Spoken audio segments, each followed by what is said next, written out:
ব্রাহ্মণবাড়িয়ায় নিবন্ধিত কৃষক ছাড়াও চুক্তিবদ্ধ মিল মালিকদের কাছ থেকে সংগ্রহ করা হচ্ছে ধান চাল। চালকল মালিক ও কৃষকরা জানান, ধান চালের বর্তমান বাজার দর সরকারি দরের অনুকূলে, তাই সংগ্রহ কার্যক্রম সফল হবার বিষয়ে আশাবাদী খাদ্য বিভাগও। জালালউদ্দিন রুমির তথ্য ছবিতে প্রতিবেদন।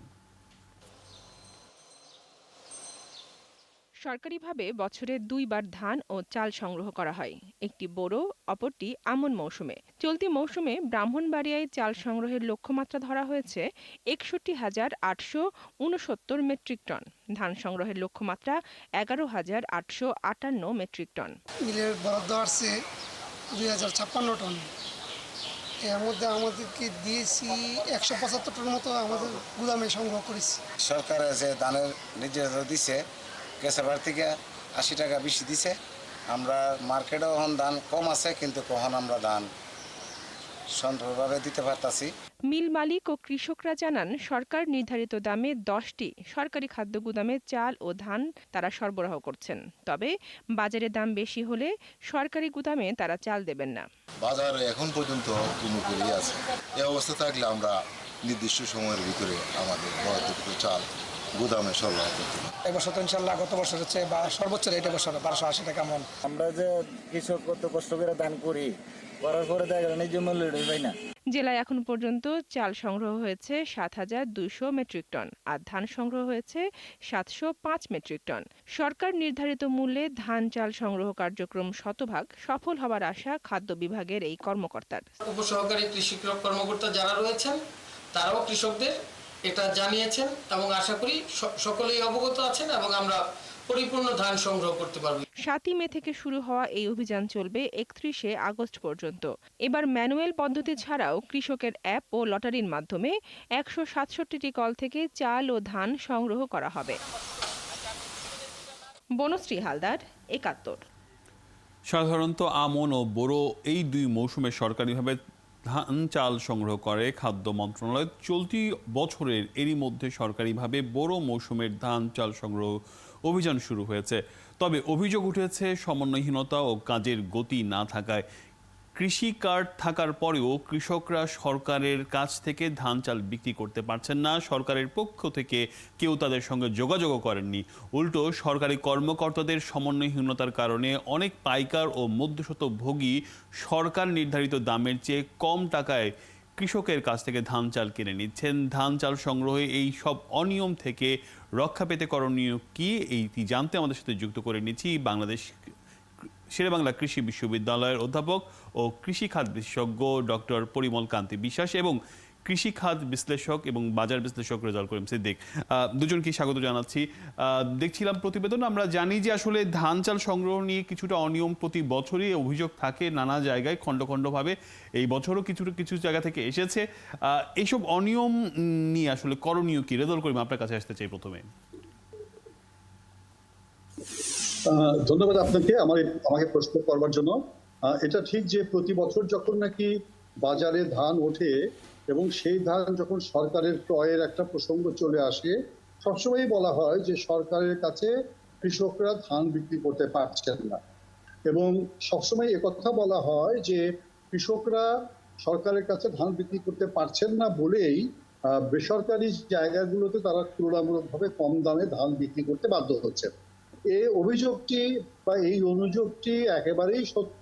তার প্রধান কারণ হচ্ছে যে আমাদের যে সরকারের সিস্টেম, যে সিস্টেমের কারণে তারা আসলে ধান কিনতে পারেন না বা ধান কেনেন না।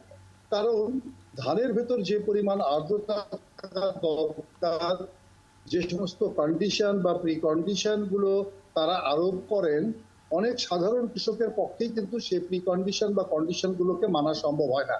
এবং সে কারণে দেখা যায় যে যখন নাকি কৃষক আড়তে বা সরকারের কাছে ধান নিয়ে যান, তখন তাদের ধানটি কিন্তু প্রত্যাখ্যান করা হয়। তখন কৃষকের পক্ষে কিন্তু আবার এটাকে নিয়ে বাড়িতে ফিরে যাওয়ার পরিবর্তে তখন পার্শ্ববর্তী যে কোনো পাইকারের কাছে বা যে কোনো আড়তে তাদেরকে কম দামে বিক্রি করতে হয়। জি, একটু সিস্টেমটি হওয়া উচিত এরকম, যে কৃষক যে ধরনের ধানই নিয়ে যাক না কেন, যে আর্দ্রতারই ধান নিয়ে যাক না কেন, তার তো একটি মান আছে এবং সেই মান অনুযায়ী 1 টাকা কম হতে পারে বা বেশি হতে পারে, কিন্তু কৃষককে যদি আবারও সেটাকে ফেরত দেওয়া হয় এবং সে যদি আবার সে গাড়ি ভাড়া দিয়ে তার ধানটিকে সে নিজের বাড়িতে নিয়ে যাওয়ার চেয়ে দেখা যাবে যে সে ধরনের একটু ব্যবস্থা গ্রহণ করেই কিন্তু কৃষককে তার কাছ থেকে ধানটি কেনা সম্ভব। আপনি আছেন রেজাউল করিম সিদ্দিক, একটু একই প্রসঙ্গে একটু জনাব পরিমল কান্তি বিশ্বাসের কাছে আসতে চাই। সরকারিভাবে ধান চাল দিলে টাকা পেতে দেরি হয়, এই ধরনের অভিযোগ আমরা পেয়ে থাকি। ফলে কম দামে বিভিন্ন পাইকার অথবা মিল মালিকদের কাছে কৃষকরা ধান বিক্রি করতে বাধ্য হয়। কৃষকের প্রাপ্ত অর্থ কেন দ্রুততার সাথে দেওয়া সম্ভব হয় না? পরিমল কান্তি। ধন্যবাদ আপনাকে। আসলে এই দেশের কৃষকরা কিন্তু এখন পর্যন্ত বলা যায় অন্য সব সেক্টরের চেয়ে কিন্তু এখনো অবহেলিত। সে একটা ফসল উৎপাদন করে যেই ফসলটা দিয়ে আমাদের জীবিকা নির্বাহ হয়। দেখেন দেশের কত পার্সেন্ট মানুষ কৃষিকাজের সাথে সরাসরি সংশ্লিষ্ট, এবং এটা গ্রাজুয়ালি কিন্তু কমে আসছে। তো এই যে এত কষ্ট করে সে তার ফসলটা উৎপাদন করি, এবং আমাদের দেশের যে আবহাওয়া সবকিছু মিলিয়ে কিন্তু ধান ফসলটা আমরা সারা বছরই ওখানে করতে পারি। এই কারণে প্রায় বেশিরভাগ কৃষকই কোনো না কোনো মৌসুমে সে ধান চাষ করে কিছুটা সে নিজে খাওয়ার জন্য রাখে এবং বাকিটা সে বাজারে বিক্রি করে, যেটা দিয়ে তার সারা বছরের তার অন্যান্য যে খরচগুলি আছে সেগুলি সে মেনটেন করে। এই উৎপাদিত যে ফসলটা, সেই ফসলটার যদি ন্যায্য মূল্য, এখানে ন্যায্য মূল্য বলতে যেটা বলা হচ্ছে, দেখেন 1 বিঘা জমিতে যেই ধান উৎপাদন হয়, এবং এই বড় সিজন এখন যেটা চলছে সেটাতে ফলন সবচেয়ে বেশি। অন্য সিজনগুলি আমন এবং আউশের চাইতে বড়তে ফলন অনেক বেশি। তো এই বড় সিজনটায় তার যে ফলন হয়, সেই ফলনটা দিয়ে সে তার যে ধরেন 17-18 15-16 বা 17-18 টাকা পার বিঘাতে তার খরচ পড়ে যায়। এই খরচগুলির যে কম্পোনেন্টগুলি, সেই কম্পোনেন্টগুলি কিন্তু গ্রাজুয়ালি বাড়ছে, এবং কৃষক কিন্তু সেই খরচটা মেনটেন করেই তার ফসলটা উৎপাদন করতে হয়। এবং এই উৎপাদিত ফসলটা সে যখন বাজারে নিবে, অ্যাটলিস্ট অন্য অনেক প্রোডাক্ট বাংলাদেশের আছে যেখানে তার খরচ যা হয় তার ডাবল দ্বিগুণ দামে বিক্রি করে। কৃষকের সেই দামটা ওইটা কিন্তু অত না। বিঘাতে যদি সে অন্তত 5-10,000 বা 15,000 টাকাও যদি সে লাভ করতে পারে, তার খরচটা মিটিয়ে যদি তার থাকে, তাহলেই কিন্তু সে মহাখুশি। এই যে সরকার এই বছর যেটা নির্ধারণ করেছে 1280 টাকা পার মন, এই 1280 টাকা মনে যদি সে বিক্রি করতে পারে তাহলে কিন্তু কৃষক খুশি।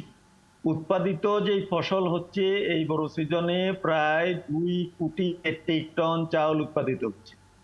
এই চাউলের মাত্র 5 লাখ মেট্রিক টন ধান এবং 12 লাখ মেট্রিক টন চাউল সরকার ওখানে নিচ্ছে। আর বাকিটা কিন্তু একদম আমাদের যে খাওয়ার জন্য কৃষক তার নিজের জন্য রাখে এবং বাজারে সেটা ওখানে সরবরাহ হয়। তো যে অল্প পরিমাণ ফসল সরকার কিনছে, সেই ফসলটার দামটা যাতে অন্তত ওই দামটা যাতে কৃষক ওখানে পায়। কথা হচ্ছে গিয়ে সেই দামটি কৃষকের কাছে বিক্রি করলেও অনেক পরে পাওয়া যাচ্ছে, এটি নিয়ে আসলে প্রশ্নটি ছিল। জি জনাব রেজাউল করিম সিদ্দিক, একটু আপনার কাছে আসতে চাই।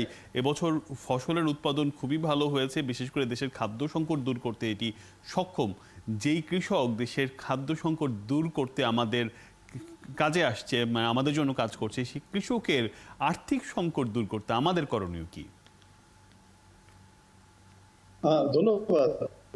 আসল কথাটা হচ্ছে খুবই বাস্তব, যে আমরা কৃষককে দিয়ে আমাদের খাদ্য নিরাপত্তাকে নিশ্চিত করি, এবং আমাদের এবছর যে খাদ্য উৎপাদন হয়েছে সেক্ষেত্রে যতটা অবদান তার শতভাগই চলে যাবে কৃষকের পেছনে। কারণ এ ধরনের প্রতিকূল অবস্থার ভেতরে, প্রচন্ড গরমের ভেতরে এই কৃষক কিন্তু মাঠ থেকে ফসল সংগ্রহ করেছে এবং সেই ফসল নিয়েই কিন্তু আমাদের নিশ্চিত হবে।